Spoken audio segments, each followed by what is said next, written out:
Bonsoir à toutes et à tous, nous sommes le mardi 31 mai, soyez les bienvenus sur Monaco Info. Ça a été chaud, très chaud dans la salle Gaston Médecin hier au soir pour le dernier match des quarts de finale du championnat de France de basket, opposant Monaco à Strasbourg.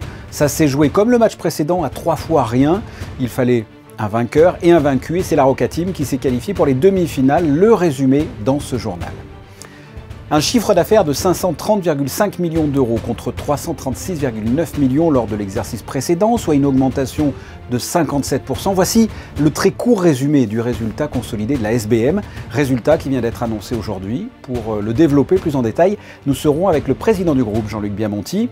Nous parlerons également des mouvements sociaux de ces derniers jours et des perspectives d'avenir. Ce week-end sera riche en événements, nous vous donnerons quelques idées de sortie, que ce soit les rencontres des sites historiques Place du Palais, à la journée mondiale de l'environnement au parc Princesse Antoinette, mais également, et c'est ce dont nous parlerons avec notre deuxième invité, Stéphanie Barnex, directeur de course du Riviera Water Bike Challenge, une compétition au niveau du solarium au profit de la fondation Princesse Charlène. Stéphanie Barnex qui partira dans la foulée samedi pour Athènes avec comme moyen de locomotion un paddle. Le 8 juillet se déroulera le MC Summer Concert à l'espace Léo Ferré. Nous vous proposerons de découvrir de jeunes artistes monégasques qui assureront la première partie de cet événement.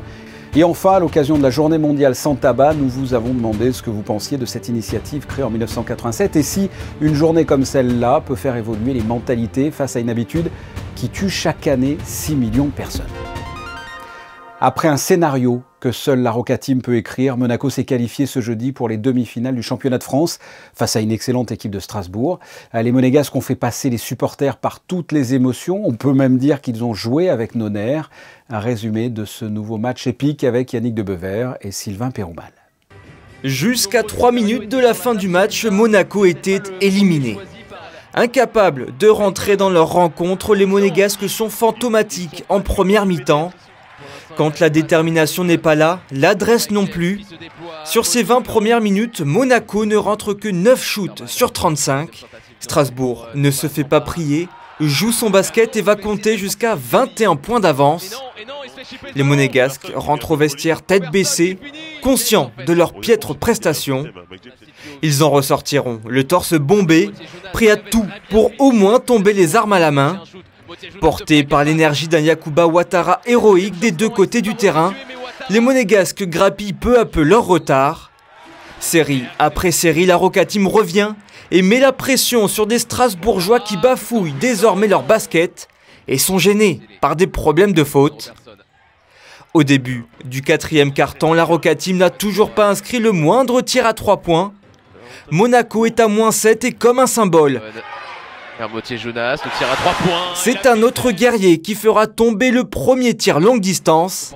Strasbourg n'y est plus, à l'image de cette action complètement ratée en contre-attaque, qui sera le tournant du match. Qui était là, non, le deuil, c'est pas possible. La claquette, ça n'arrive plus de fois. Mike James enchaîne avec un nouveau 3 points, le deuxième et dernier du match. Et puis, c'est Dwayne Bacon qui fera passer la Roca Team devant pour la toute première fois de la rencontre.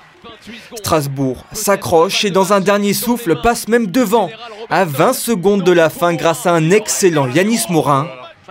Sur la dernière possession, Mike James ne se trompe pas et égalise. Prolongation, comme lors du match 2. Quelle machine! Le poseur de clim officiel de la Roca Team. Monaco a tout donné pour revenir. Les deux équipes sont au bout de leur force et c'est Dwayne Bacon qui marquera les 3 derniers points de Monaco, synonyme de qualification. Howard rate sa dernière tentative, Will Thomas récupère le rebond et Monaco est en demi-finale. Victoire 82-80.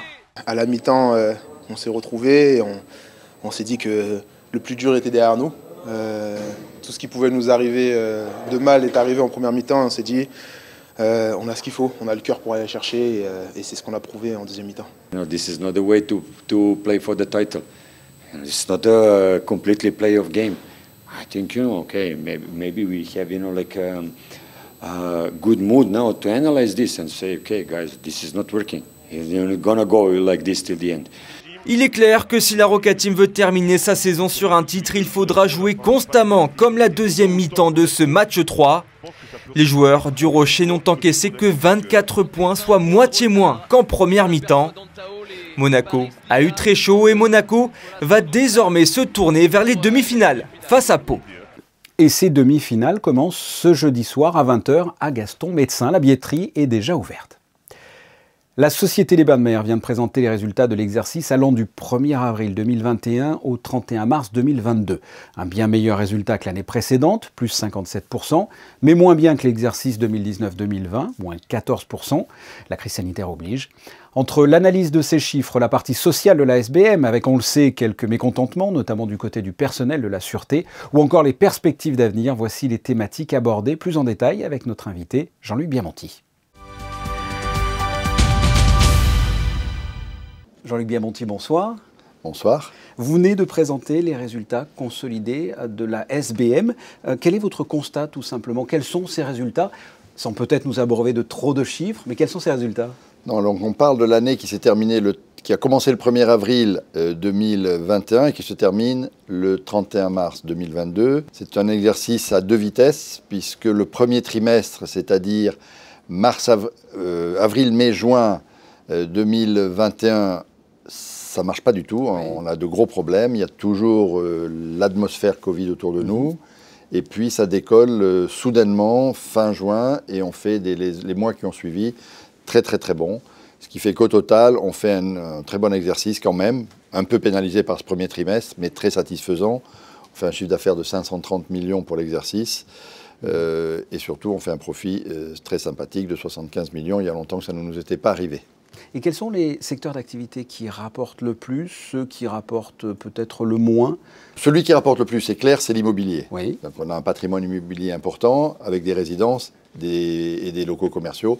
Ça rapporte beaucoup et assez peu touché par les crises de Covid, puisque les locataires, ils continuent à payer leur loyer, même quand ça ne va pas très bien. On avait fait un geste en pleine période de Covid pour réduire les loyers commerciaux, mais on n'a pas jamais réduit les loyers résidentiels. Après, dans les deux activités traditionnelles de la société, à savoir hôtellerie-restauration d'un côté et jeux de l'autre, l'hôtellerie a été plus pénalisée par les effets Covid. Donc sur l'exercice dont on parle, les jeux ont mieux tiré leur épingle du jeu que l'hôtellerie. Sur l'exercice à venir, on pense que les deux vont tirer de façon satisfaisante leur épingle du jeu et qu'on devrait être profitable des deux côtés, plus les loyers. Alors j'imagine que les prévisions pour le prochain exercice s'annoncent plutôt bien parce que le tennis cette année et le Grand Prix avec beaucoup de monde ne sont pas dans le résultat dont on parle, puisque ça s'arrête le 31 mars 2022.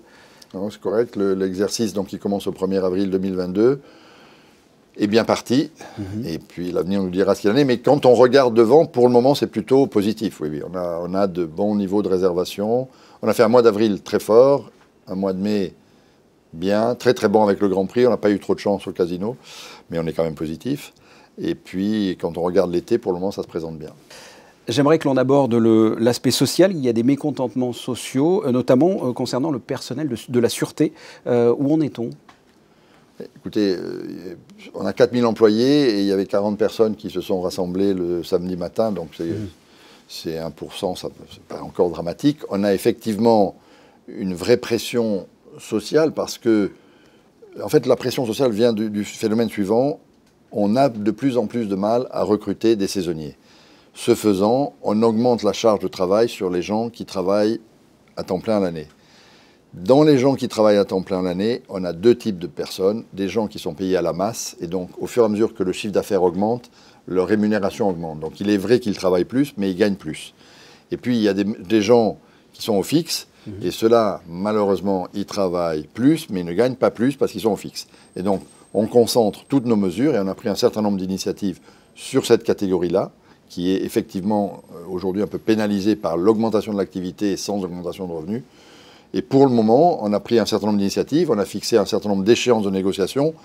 Et alors qu'il y avait des menaces, enfin en tout cas, il circulait des menaces de grève assez importantes pour le week-end du Grand Prix, je remercie l'ensemble du personnel qui, à part les 40 personnes dont on a parlé, ont tous travaillé le week-end du Grand Prix. On a fait un très bon week-end. On a déjà fixé des réunions supplémentaires et on est très concentré et on sait qu'il y a des mesures à prendre pour ces gens-là. On en a pris certaines, puisqu'on a donné une prime de pouvoir d'achat à nos plus bas salaires et on l'a donné de façon inverse, c'est-à-dire qu'on a divisé par décile Et le décile le plus bas, on leur a donné 600 € par personne. L'avant-dernier décile, on leur a donné 500 €, et ainsi de suite, jusqu'à des salaires de 4 200 €. Donc jusqu'à cela, tout le monde a eu une augmentation, une prime, mais inversement proportionnelle à son niveau de salaire. Ça a beaucoup plu, je dirais, et on nous a beaucoup remercié pour cette initiative. Et je pense que l'esprit est juste et qu'il faut qu'on travaille sur ces bases-là pour l'avenir. Puisque vous parlez d'avenir, quelles sont les perspectives d'avenir? Quels sont les projets de la SBM? Les perspectives d'avenir sont bonnes aujourd'hui. L'activité a bien démarré, comme je vous l'ai dit. L'été se présente bien. Nous avons pris un certain nombre d'initiatives, avec d'abord au niveau gastronomique l'arrivée de 2 stars. Monsieur Yannick Aleno, qui était déjà l'année dernière, mais à qui on a refait entièrement le restaurant et on a fait son concept de pavillon. Et M. Sharif, qui est le meilleur, on a la faiblesse de penser que c'est le meilleur restaurant libanais de Beyrouth. Et pour le moment, ça se confirme. C'est la première fois, depuis qu'on fait quelque chose à Monaco, je n'ai que des compliments. Je n'ai pas encore eu une critique, donc c'est bon signe. Et puis, vous l'avez certainement vu, le grand chantier du Café de Paris, qui est maintenant bien entamé, et que nous espérons rouvrir fin juin 2023. En attendant, la restauration du Café de Paris a été transférée à la salle Empire de l'Hôtel de Paris, et là aussi, c'est un très beau succès. Et en plus, au niveau entertainment, nous avons quand même une saison d'été qui se présente bien, et notamment avec un point d'or qui est la présence d'Alicia Keys, grande vedette internationale, sur la place du Casino le 18 juillet. Et pour le moment, on a fait le point des réservations, et les réservations marchent très très fort. Donc si les gens veulent venir, c'est le moment de s'en préoccuper. Jean-Luc Biamonti, merci. Je vous remercie. Et si vous voulez regarder les résultats de la SBM dans le détail, vous pouvez aller sur le site montecarlo-sbm-corporate.com. La 3e rencontre des sites historiques Grimaldi de Monaco se tient ce week-end, place du Palais. 3 départements sont à l'honneur, avec 14 communes présentes. Bonsoir Julia. Bonsoir Fabien, bonsoir à toutes et à tous. Alors pour débuter, il faut savoir que les princes de Monaco, à la suite d'accords diplomatiques, ont créé de nombreux liens avec plus de 150 sites en France et en Italie. Pour entretenir ces liens tissés au fil des siècles avec la famille Grimaldi, le prince Albert II a souhaité qu'un certain nombre d'entre eux se réunissent tous les ans. Pour cette édition 2022, l'événement est donc placé sous le signe de la convivialité et de l'échange avec les départements des Alpes-Maritimes, de la Manche et du territoire de Belfort. De nombreuses animations seront ainsi proposées pour découvrir ces sites le samedi 4 et dimanche 5 juin. Balade en calèche autour de Monaco-Ville, dégustation de spécialités culinaires, danse folklorique, découverte d'artistes et de métiers typiques, boulodrome, groupe de jazz et encore, je ne vous dis pas tout. Chaque département invité fera également connaître ses liens historiques avec la principauté. Concernant Fabien, les temps forts de ce samedi 4 juin, à 11 h, le prince souverain fera un discours et remettra des trophées aux maires invités. À 20h45, grand concert de l'orchestre des Carabiniers du Prince. Et à 22 h, ne ratez surtout pas le spectacle son et lumière sur les façades du Palais Princier. Dans le cadre de la Journée mondiale de l'environnement, la mairie de Monaco organise une journée sur le thème choisi par le programme des Nations Unies pour l'environnement. Une seule planète.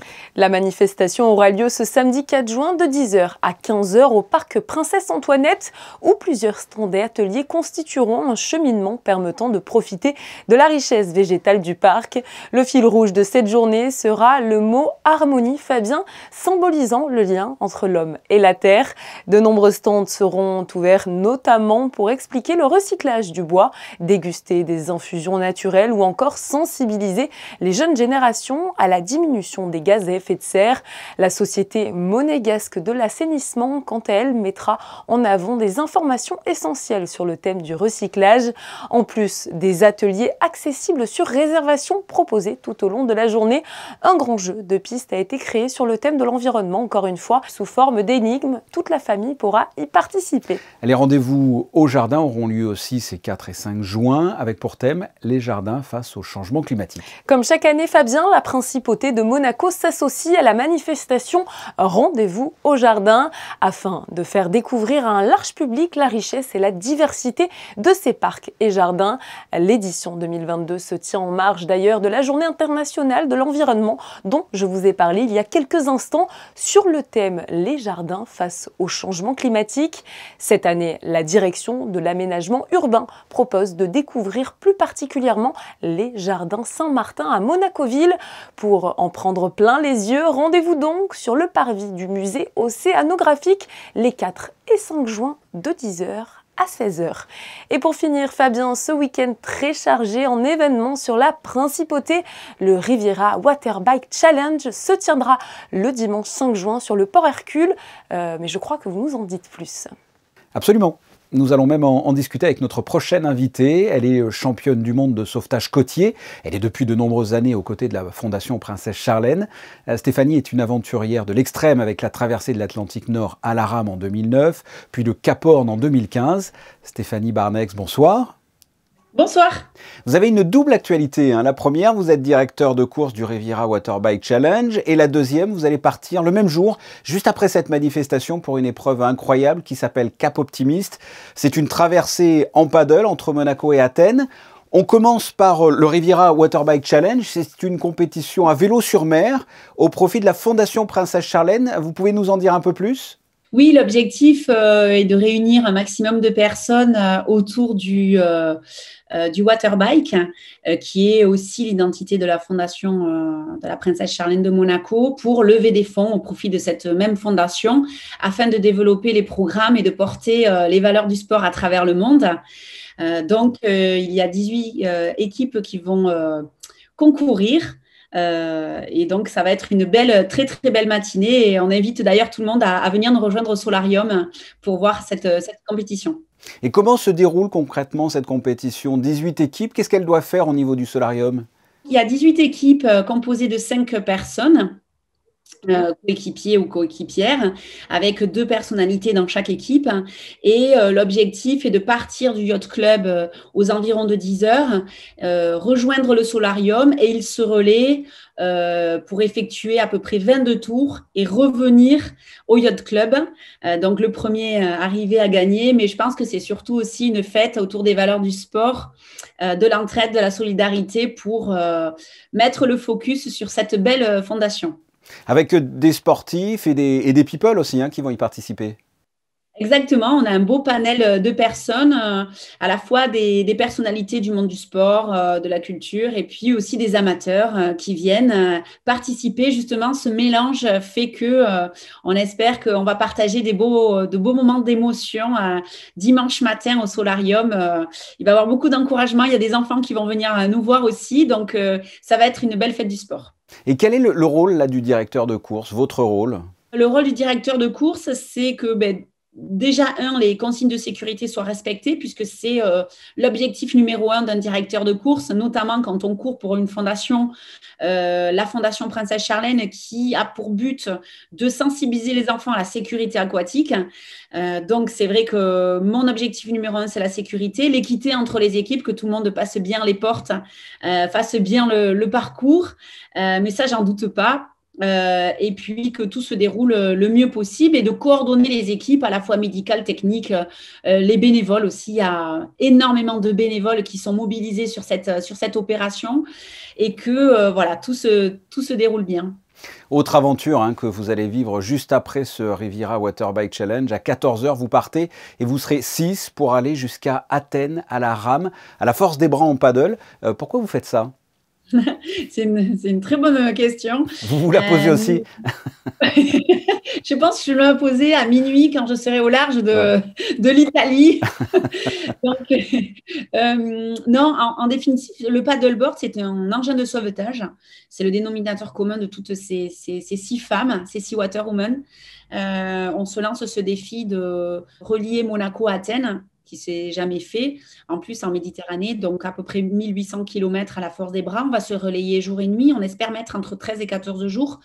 Et nous souhaitons vendre l'ensemble des kilomètres au profit de la Fondation Princesse Charlène et d'une fondation grecque qui s'appelle Elpida pour aider les enfants vulnérables. Donc, 1 kilomètre, 100 €. Et donc, on espère vendre tous les kilomètres pour ces belles associations qui œuvrent, j'ai envie de dire, de manière quotidienne pour les enfants. Voilà, en attendant, je le rappelle, le Riviera Waterbike Challenge, dimanche matin du côté du Solarium et à 14h au Yacht Club, votre départ en compagnie de 5 autres femmes. Et vous allez en paddle, comme on l'a dit, partir de Monaco pour aller jusqu'à Athènes. On vous souhaite la meilleure aventure possible. Stéphanie Barnex, merci. Merci à toute l'équipe en tout cas et je vous donne rendez-vous dimanche matin. Et nous y serons, nous vous ferons vivre ces deux événements sur Monaco Info. Autre événement, mais en juillet, le MC Summer Concert fait son grand retour après 2 ans d'absence. Ça sera le 8 juillet à l'espace Léo Ferré, dans un nouveau format avec un plateau d'artistes francophones et internationaux. Et cette année encore, de jeunes artistes monégasques vont assurer la première partie du concert. Juliette Rappert et Lionel Bernardi sont allés à leur rencontre. Ils ont entre 15 et 19 ans, tous originaires de la Principauté et mordus de musique. Le groupe Megawatt et Matisse Jones ont été sélectionnés pour se produire en première partie du MC Summer Concert. On est tous à l'Académie Jazz de Monaco. On a à peu près tous des profs en commun et on s'est rencontrés comme ça. On se connaissait déjà avant et quand on a vu l'annonce, on a eu l'idée de faire ce projet tous ensemble. On a voulu former ce groupe pour vraiment jouer des morceaux qui nous plaisent, communiquer avec le public et aussi composer. On est en train de composer un de nos premiers morceaux et on va le jouer aussi, donc on espère que le public appréciera. Le groupe Megawatt est composé de 4 jeunes musiciens, Shakira au chant, Giorgio à la batterie, Théo à la guitare et Ricardo à la basse. Un collectif fondé dans le but de s'exprimer, jouer et créer. Et notre style, c'est plutôt du rock. Voilà, on essaie de faire des morceaux que les gens connaissent quand même, mais on essaie vraiment de transmettre une énergie. En fait, c'est ça notre but, transmettre une énergie et voilà, vraiment passer un bon moment avec le public. Quant à Matisse Jones, le benjamin de cette première partie, a commencé la musique à 6 ans à l'Académie Régnier 3. Il écrit et produit ses propres chansons en anglais. Je vais chanter une de mes compos, Souvenirs, que j'avais présenté pour la candidature. Fly Me to the Moon. Je vais faire des chansons comme de Ed Sheeran, de Shivers, ou j'ai pas fini la liste, mais c'est quelques-unes que je vais présenter. Still got your things here, and they stare at me like souvenirs. Un concert organisé pour les jeunes à l'initiative du Conseil national, du gouvernement et de la mairie. Pour rappel, c'est un événement gratuit réservé aux jeunes monégasques, résidents, scolarisés ou étudiants en principauté. Nous vous retrouvons, Julia, pour un deuxième point info. Le ministre d'État, Pierre Dartout, poursuit ses rencontres avec les industriels monégasques. Il s'est rendu dans l'entreprise Atom.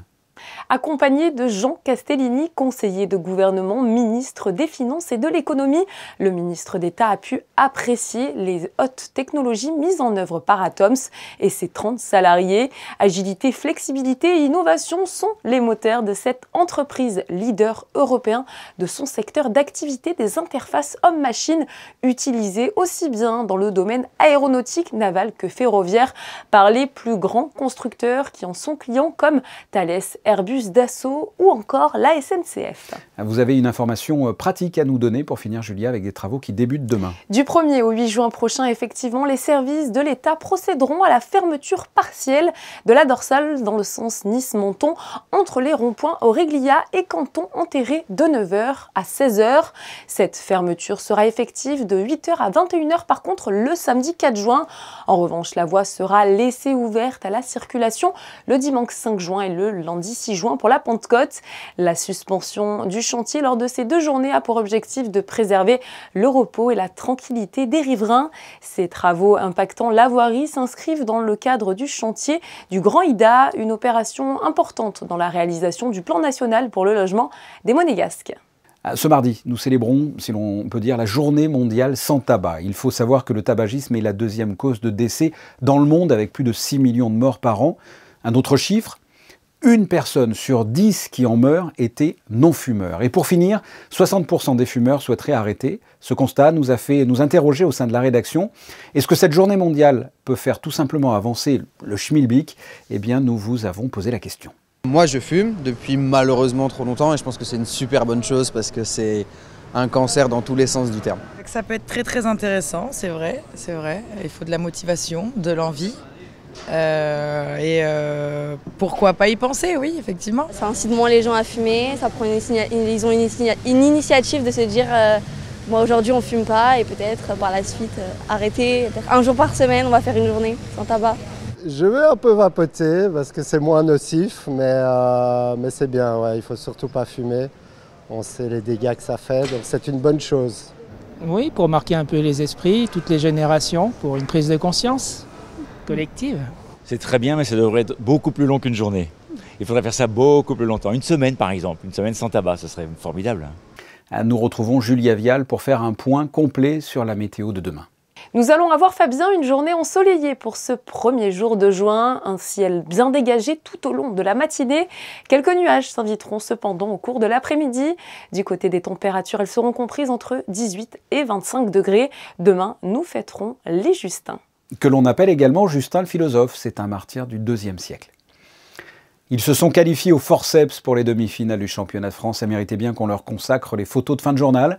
Elles sont signées Stéphane Dana et dédiées à la victoire de la Roca Team face à Strasbourg hier au soir. Je vous donne rendez-vous sans faute, et je vérifierai, demain à 19 h pour une nouvelle édition. À très bientôt. Au revoir.